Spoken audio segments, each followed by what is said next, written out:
இன்னைக்கு நம்ம income tax புக்கில் பேஜ் நம்பர் 5.153 ஓகேங்களா. இதில் ட்ரீட்மெண்ட் ஆஃப் ரிட்டையர்மெண்ட் பெனிஃபிட்ஸ் இந்த ஹெட்டிங்கில் டேக்ஸ் ட்ரீட்மெண்ட் ஆஃப் கிராஜுவிட்டி இந்த டாப்பிக்கில் சம் பார்க்க போகிறோம் ஓகேங்களா. இன்னைக்கு 66th exercise sum and 68th exercise sum பார்க்கலாம். ஃபர்ஸ்ட் 66th பாருங்கள்.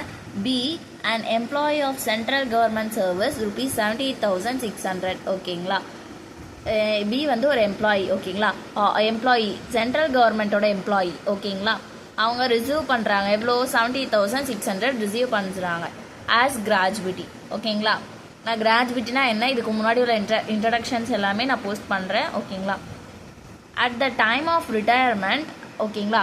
இதை வந்து அவங்க ரிசீவ் ஆகுறாங்க at the time of retirement on 30/9/2024. அதாவது மிஸ்டர் பி வந்து ஒரு எம்ப்ளாயி சென்ட்ரல் கவர்மெண்ட்டோட எம்ப்ளாயி. அவங்க வந்து 30/9/2024 ரிட்டையர்மெண்ட் ஆகிறாங்க. ஸோ அப்போது அவங்களோட கிராஜுவிட்டி 70,600 ரிசீவ் பண்ணிக்கிறாங்க ஓகேங்களா. அண்டர் த நியூ பென்ஷன் கோடில் compute the exempted gratuity. Exempted gratuity கண்டுபிடிக்க சொல்கிறாங்க. ஆக்சுவலாக இதில் வந்து இப்போது ஏன் இதில் வந்து என்ன ஆன்சர் வரும் அப்படின்னா பாருங்கள். he was a government employee so his gratuity is fully exempted. இதில் வந்து நம்மளுக்கு எல்லா சமயமே எக்ஸம்டட் கிராஜுவிட்டி கண்டுபிடிக்க சொல்லிடுவாங்க. ஆனால் இந்த பி எம்ப்ளாயி என்னது சென்ட்ரல் கவர்மெண்ட்டோட எம்ப்ளாயி ஓகேவா. அதனால அவங்க யார் அவங்க சென்ட்ரல் கவர்மெண்ட் அது கவர்மெண்ட்டில். ஸோ அது வந்து கவர்மெண்ட் அவங்க வந்து கவர்மெண்ட் எம்ப்ளாயி. அதனால அவங்களோட கிராஜுவிட்டி வந்து ஃபுல்லாகவே எக்ஸாம்ட் ஆகிடும். ஸோ அது அப்படியே தியரி மாதிரி ஒரு லைனில் எழுதிடணும். அவ்வளோதான் ஆன்சரே இதுதான். Gratuity received by government employees is exempt from tax. அதாவது இஸ் ஃபுல்லி எக்ஸம்டட் அப்படின்னு எழுதணும் ஓகேங்களா. இப்போது 68th சம்மாங்க. இதில் என்ன இருக்குது R and employee of ABC LTD. இது வந்து கவர்மெண்ட் கம்பெனி கிடையாது, நார்மல் கம்பெனி ஓகே. ஏபிசி எல்டிடியோட எம்ப்ளாயி வந்து ஆர் ஓகேங்களா. அவங்க ரிசீவ் பண்ணுறாங்க 2,05,000 as கிராஜுவிட்டியாக under the payment of gratuity act 1972 மூலியமா ஓகேவா. ஹி ரிட்டையர்ஸ் ஆன் இவங்க வந்து கிராஜுவிட்டி ரிசீவ் பண்ணிக்கிறாங்க. அதுக்கப்புறம் he retires on September 10, 2024 retire ஆகிறாங்க. After rendering service for 35 years and 7 months. இப்போது இவங்க ரிட்டையர் ஆகிறாங்க 10/2024 ரிட்டையர் ஆகிறாங்க. அவங்க 35 years 7 months ஒர்க் பண்ணதுக்கப்புறமா 10/24 ரிட்டையர் ஆகுறாங்க அப்படின்னு போட்டிருக்கு ஓகேவா. The last drawn salary was ₹2,700 per monthன்னு கொடுத்துருக்காங்க ஓகேவா. calculate the amount of gratuity chargeable to tax.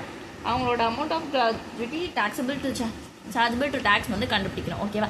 ஆக்சுவலாக இதுக்கு ஒரு ஃபார்மேட் படி நம்ம போடணும். அந்த ஃபார்மேட் புக்குக்கு முன்னாடி இருக்கும். இப்போ நான் உங்களுக்கு எப்படின்னு சொல்கிறேன். இந்த கொஷின் நான் இங்கே எழுதியிருக்கேன் ஓகேங்களா. ஃபர்ஸ்ட் வந்து நம்ம டாக்ஸபிள் கிராஜுவிட்டி கண்டுபிடிக்கலாம். நம்மளுக்கு கண்டுபிடிக்க சொன்னது டாக்ஸபிள் அதான் நம்மளுக்கு என்ன கண்டுபிடிக்க சொல்லியிருக்காங்க amount of gratuity chargeable to tax கண்டுபிடிக்க சொல்லியிருக்காங்க ஓகேங்களா. ஃபர்ஸ்ட் நாங்கள் taxable gratuity computation of taxable கிராஜுவிட்டின்னு போட்டுக்கோங்க. பர்டிகுலர்ஸ் ருபீஸ் போட்டுக்கோங்க ஓகேங்களா. பர்டிகுலர்ஸ் இல்லை ருபீஸ் போட்டுக்கோங்க. உள்ள காலமில் கேல்குலேஷன் போடுறதுக்கு ஃபர்ஸ்ட் நம்ம இது ஃபார்மேட் படி எழுதணும். அமௌண்ட் ஆக்சுவலி ரிசீவ் ஆனது எவ்வளோ அப்படின்னு பாருங்கள். புக்லேயே பாருங்கள் ஓகேங்களா. அமௌண்ட் ஆக்சுவலி ரிசீவ் எவ்வளோ 2,05,000 இருக்குது ஓகேவா. 2,05,000 ஓகேங்களா. இது ஃபார்மேட் படி இப்படி தான் வரணும். அமௌண்ட் ஆக்சுவலி ரிசீவ் அப்புறம் மேக்ஸிமம் லிமிட் அப்புறம் இந்த ஃபார்ம்லாம் இப்படி தான் வரும் ஓகேவா. அடுத்து மேக்ஸிமம் லிமிட் போடணும் ஓகேவா. மேக்ஸிமம் லிமிட் வந்து நம்மளுக்கு இங்கே கொஷினில் கொடுத்துருக்க மாட்டாங்க ஓகேங்களா. இது வந்து ஃபார்மேட் படி வரும். ஃபார்மேட்லேயும் இருக்கும் 20 lakh அப்படின்னு இருக்கும் ஓகேவா. எல்லா சமுக்குமே இந்த 20 lakhன்னு தான் வரும் மேக்ஸிமம் லிமிட் ஓகேவா. அமௌண்ட் ஆக்சுவலி ரிசீவ்டு கொஷினில் உள்ளதை போட்டுக்கணும். மேக்ஸிமம் லிமிட் 20 lakh தான் நம்மளுக்கு ஃபார்மேட் படி வரும் ஓகேவா. 20 lakh வந்து ஃபார்மேட்டில் உள்ளது எல்லா சமுக்குமே 20 lakh தான் வரும். அதுக்கப்புறம் என்ன ஆகும்னா 15 divided by 26 into last drawn salary into completed years of salary. இந்த 15/26 எப்படி எதனால வருது அப்படின்னு நான் சொல்கிறேன். 15 days வந்து சம் எல்லாத்துக்குமே வரும் ஓகேங்களா. 15 days சேலரி அப்படின்னு ஒரு கணக்கு ஓகேங்களா. அதனால் 15 வந்து எல்லா சமுக்குமே வரும். டிவைடட் பை 26 எதனால் போடுறோம் அப்படின்னா ஒரு மந்த்துக்கு எத்தனை 30 or 31 வருமா. ஸோ இப்போ 13 வச்சா 4 சண்டே வருது ஓகேங்களா. ஸோ அந்த 4 சண்டே கணக்கெடுக்க மாட்டோம். அதனால மீதி 26 இருக்கும். ஸோ 15 days 15/26 இது எல்லா சமுக்குமே இப்படி தான் வரும் ஓகேங்களா. இன்ட்டு இது வந்து ஃபார்மேட் படி வரும். Last drawn salary into completed years of service. ஓகேங்களா? இப்போ இது போட்டுப்போம். இன்ட்டு லாஸ்ட் ட்ரான் சேலரி எவ்வளோ நம்ம கொஸ்டினில் கொடுத்துருக்காங்க பாருங்கள், 2700. ஓகேங்களா? ஸோ 2700 போட்டுப்பீங்க. Into completed years of service, அதாவது எவ்வளோ இயர்ஸ் அவங்க கம்ப்ளீட் பண்ணியிருக்காங்கன்னு பாருங்கள். 35 years and 7 months அப்படின்னா 7 month. ஸோ வந்து அடுத்த இயருக்கு போயாச்சு. அப்போ 36 yearsன்னு போட்டுக்கலாம் நம்ம 36. ஸோ இதை கால்குலேட் பண்ணிங்கன்னா 56,077 வரும். ஓகேவா?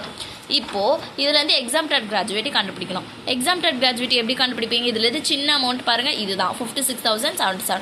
ஸோ இதான் வந்து என்னது நம்மளுக்கு எக்ஸாம்டட் கிராஜுவேட்டி. இப்போ டாக்ஸபிள் எப்படி கண்டுபிடிக்கணும்? Received minus exempted. So receive ஆனது கொஸ்டினில் இருக்குது 2,05,000 மைனஸ் எக்ஸாம்டட் எவ்வளோ 56,077. ஸோ ரெண்டு மைனஸ் பண்ணிங்கன்னா 1,40,923. ஓகேங்களா? இவ்வளோ தான் இந்த சம். இந்த சம்மில் ஏதாவது டவுட் இருந்தால் கமெண்ட் பாக்ஸில் கமெண்ட் பண்ணுங்கள். சேனல் சப்ஸ்கிரைப் பண்ணுங்கள். தேங்க்யூ.